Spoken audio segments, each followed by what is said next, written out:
안녕하세요. 권영호입니다.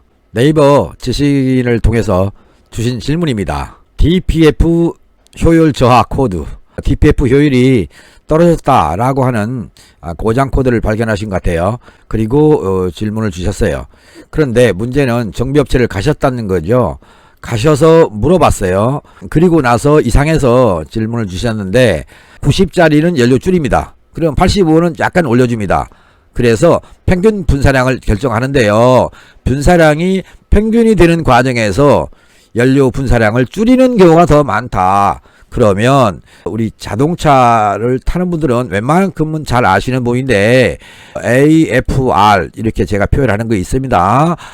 공기와 연료의 비율, Air Fuel Ratio, 이렇게 공연비입니다. 공연비. 이 공연비가 안 맞으면 배기 속도가 빨라집니다. 배속 증가. 이렇게. 그러니까 공연비가 왜 안 맞느냐? 파워 바란스 불량이면, 자, 엔진에 방금 얘기했죠. 100, 90, 85, 100 이런 식으로 힘이 나올 때 연료 분사량을 줄여서 평균 엔진의 파워 바란스를 맞춰 간다고. 그때 100쪽에 건 연료 줄이고 또 양쪽에 줄였잖아요. 그 다음에 90짜리도 줄였어요. 85짜리는 약간 올려서 한 88 정도로 만들었어요. 그러면 연료 분사를 줄이는 쪽이 3실린더, 연료 분사를 늘리는 쪽이 1실린더예요. 결론은 뭡니까? 연료 분사량을 줄이는 쪽으로 갔기 때문에 공연비 희박이라고 합니다. 희박. 이 말은 뭐냐면요. 연료의 양과 공기의 비율을 봤을 때 14.7대 1이라는 공연비에서 14.7이 공기고요. 1이라는 거는 연료입니다. 그러면 14.7대 1에서 공기량이 14.7이라고 하죠. 그런데 연료 분사량을 0.8로 줄였어요. 그러면 공연비 희박 조건입니다. 이게. 그러면 공기가 많이 들어갔으면 예를 들어서 15가 됐다. 이렇게요. 15.0. 그러면 연료량은 얼마 넣어야 됩니까? 여기서 1을 넣어야 됩니까? 1을 넣으면 공기량 과다입니다. 역시 공연비 희박입니다. 15kg의 공기로 늘어났으면 여기서도 1.01 이런 식으로 늘어나야 돼요. 이렇게 늘어나면 아무 문제가 없어요. 매연 안 나옵니다. 그런데 왜 늘리지 않느냐? APS를 보니까 공전이라고 정해져 있어요. 엑셀 포지션 센서를 보았더니 곧 ECU로 들어간 양을 보았더니 ECU가 알기를 공회전이다. 그럼 공회전 RPM 가령 750이라고 하고요. 750rpm 해야 되는데 15kg의 공기가 됐고 연료량을 1.01kg으로 늘려서 분사했더니 RPM이 가령 850으로 늘어난다. 이런 문제가 되면 안 돼요. ECU는 이걸 알아요. 그래서 엑셀 포지션 센서의 신호값을 보고 거기에 맞춰서 공연비 제어를 합니다. 그러다 보니 배기가스가 빨리 나갈 조건, 공연비 희박 연소에 의해서 배기 속도가 증가할 조건밖에 없더라. 그러면 ECU는 이거 안 되겠네. 야, 네가 좀 도와줄래? 하고 명령을 해줘요. 누구한테? EGR한테. 배기가스를 재순환시켜서 다시 태워주겠다는 그 장치로 보냅니다. 신호를. 그럼 EGR 밸브는 철저하게 주인의 명령에 따라서 말을 듣죠. 그러면 불완전 연소된 게 더 많은 불완전 연소를 만들어냅니다. 그러면 그 탐매가 더 많아지니까 그 탐매가 곧 DPF를 막는 겁니다. 그래서 경고등이 뜨고요. 그 상태로 자꾸 더 막힘량이 늘어나다 보니까 야, 너 있잖아. 엔진 이상하다. 네가 이상하다. 라고 ECU는 엔진 경고등을 띄우는 겁니다. 이제 아셨습니까? 그러면 우리 선생님께서 내일 어디 가신다고 그랬어요? 브랜즈 가신다고 그랬어요. 가셔서 인젝터 바꾸자고 하지 않습니까? 인젝터는 왜 바꾸는데요? 라고 물으셔야 돼요. 아셨습니까? 공짜로 해준다니까 바꿔보자 라고 생각하고 굳이 바꿀 필요 없다. 그러면 선생님 차는 정비하는 거 뭘 해야 되겠는가 궁금하죠? 아무것도 아닙니다. 지금까지 나온 내용 그대로입니다. 공기가 덜 들어가는 걸 본다는 거죠. 그럼 공기가 덜 들어갈 수 있는 조건이 뭡니까? 공기 부족이 나올 수 있는 조건. 이게 뭘까? 아리송합니까 지금도? 다시 한번 생각해 보세요. 공기가 덜 들어간다. 통로가 막혔다는 뜻입니다. 공기가 들어가는 통로가 있는데요. 이 통로가 내부에 오염이 됐어요. 이렇게 통로가 좁아졌어요. 이렇게 내부에서 오염됐습니다. 그러면 이 공간으로 줄어지 않습니까? 앞에 큰 공간이 작아졌어요. 그러면 연소실로 들어가야 할 공기가 덜 들어가는 겁니다. 여기서부터 불완전 연소 조건을 만들어낸 겁니다. 아셨죠? 그 다음에 이 작게 들어간 공기가 연소실에서 이만큼 왔어요. 이만큼 왔을 때 압축을 합니다. 압축을 하면 얼마나 남아야 되냐면 이만큼만 남아야 돼요. 이만큼만 압축이 돼서. 그런데요, 공기가 덜 들어온 걸 가지고 압축했기 때문에요, 압축 빨간 부분의 온도가 낮습니다. 이거를 저는 압축말 온도라고 합니다. 압축말 온도. 압축말 온도 공식이 있어요. 뭐 선생님께서 수학적으로 풀어야 할 일은 없기 때문에 굳이 말씀을 안 드려도 되겠습니다만, 제가 강의 영상 올린 것 중에는요, 압축말 온도가 있습니다. T2는 하고, 그리고 압축비의 카파 마이너스 1승 곱하기 이렇게 되어 있습니다. 그리고 T1 플러스 273입니다.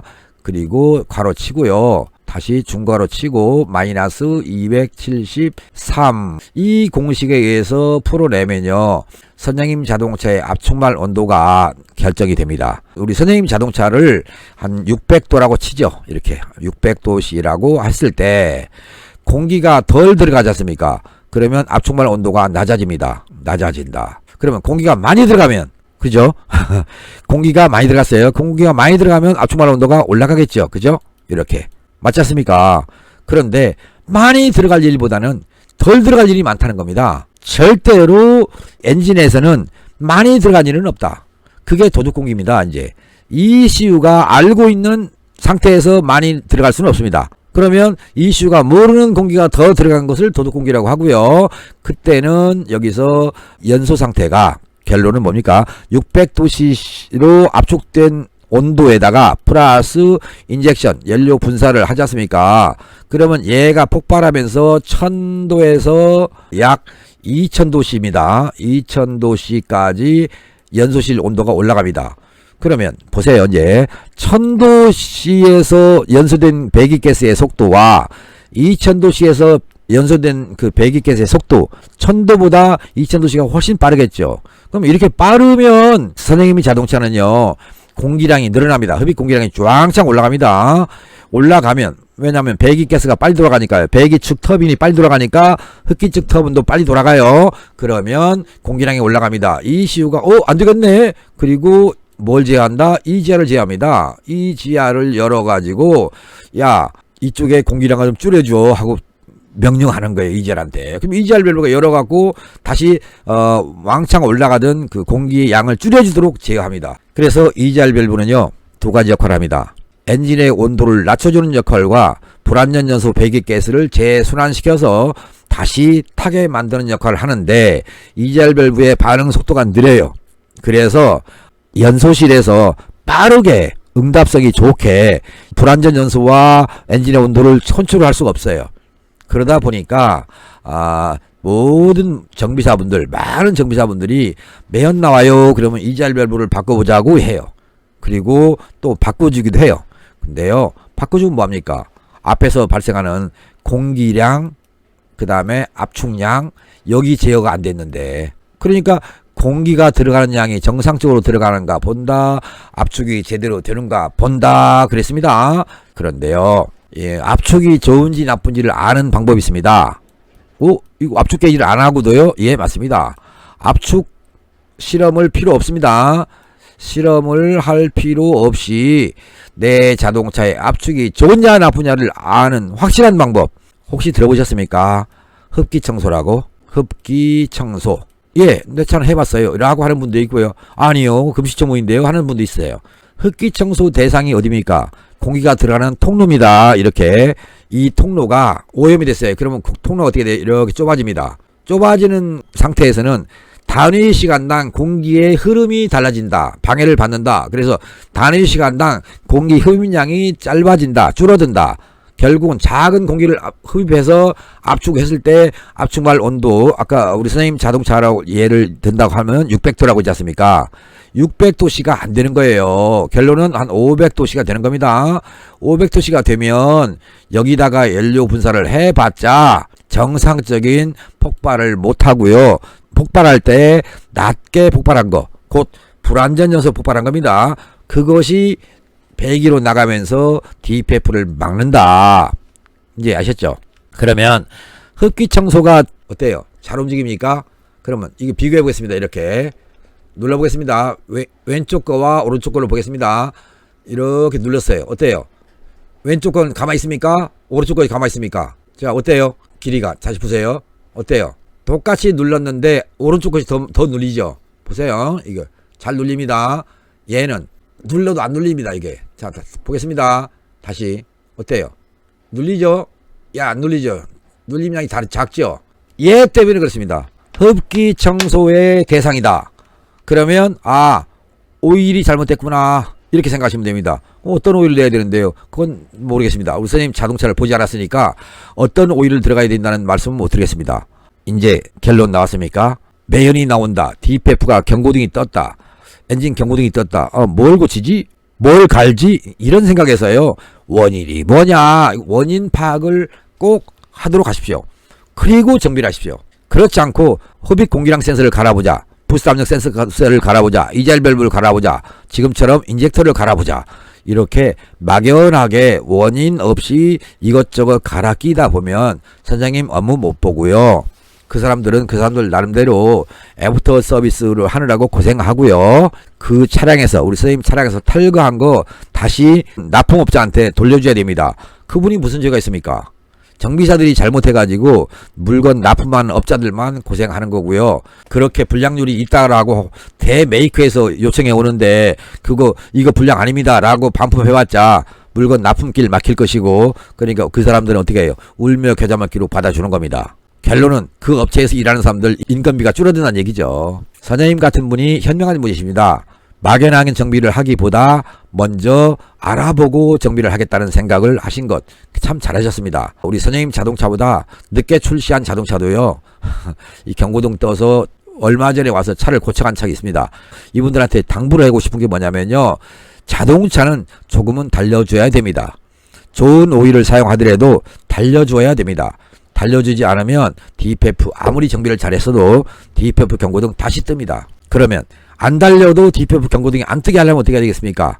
이제 제가 그때는 이것저것 몇 가지 개조하는 게 있습니다. 개조를 해야 된다. 곧 무슨 말씀입니까?